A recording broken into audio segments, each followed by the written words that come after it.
बेटा हम concave mirror. Concave mirror का जो दूसरा नाम बेटा होता है वो होता है कन्वर्जिंग मिरर। क्या होता है बेटा? इसका दूसरा नाम बेटा है कन्वर्जिंग मिरर। कॉनकेव मिरर को जब बनाते हैं तो क्या करते हैं हम, ये जो हॉलो स्फेरिकल ग्लास का जो पार्ट होता है, जो कटा हुआ पार्ट होता है, उसकी हम बल्किंग सरफेस यानी आउटर सरफेस पर पॉलिश करते हैं। क्या करते हैं बेटा? हम पॉलिश करते हैं और इस तरह से हमारा कॉनकेव मिरर फॉर्म हो जाता है। क्लियर बात? यहाँ पर एक पोल होता है। क्या होता है बेटा? पोल। इसकी जो रिफ्लेक्टिंग सरफेस होती है उसका जो मिडिल पॉइंट होता है वही पोल होता है, जिसे हम कैपिटल पी से रिप्रेजेंट करते हैं।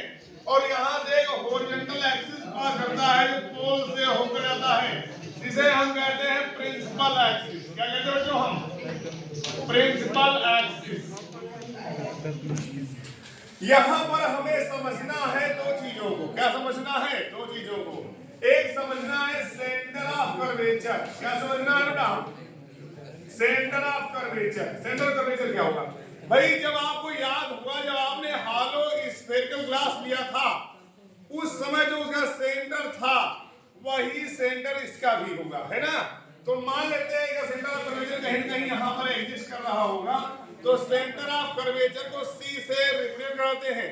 सेंटर ऑफ कर्वेचर जो होता है वो प्रिंसिपल एक्सिस पर लाई करता है। यहाँ पर एक होता है प्रिंसिपल फोकस। क्या होता है बच्चों? प्रिंसिपल फोकस कहाँ पे लाई करेगा? प्रिंसिपल फोकस की जो लोकेशन होगी वो कहाँ होगी? In the middle of centre of curvature and pole, यानी सेंटर ऑफ कर्वेचर और पोल के मिडिल में होगी। इसको हम समझने के लिए एक प्रयोग करते हैं। एक हम लाइन में लेते हैं जो प्रिंसिपल एक्सिस के पैरेलल जा रही है और इस कॉनकेव मिरर की इनर सरफेस पर किसी पॉइंट पर इंसिडेंट होती है। इंसिडेंट होने के बाद वो रिफ्लेक्ट होगी और वो प्रिंसिपल एक्सिस की तरफ आएगी। तो प्रिंसिपल एक्सिस को किसी ना किसी पॉइंट पे कट करेगी और जिस पॉइंट पे कट करती है उस पॉइंट को कहते हैं प्रिंसिपल फोकस और उसे हम कैपिटल एफ से रिप्रेजेंट करते हैं।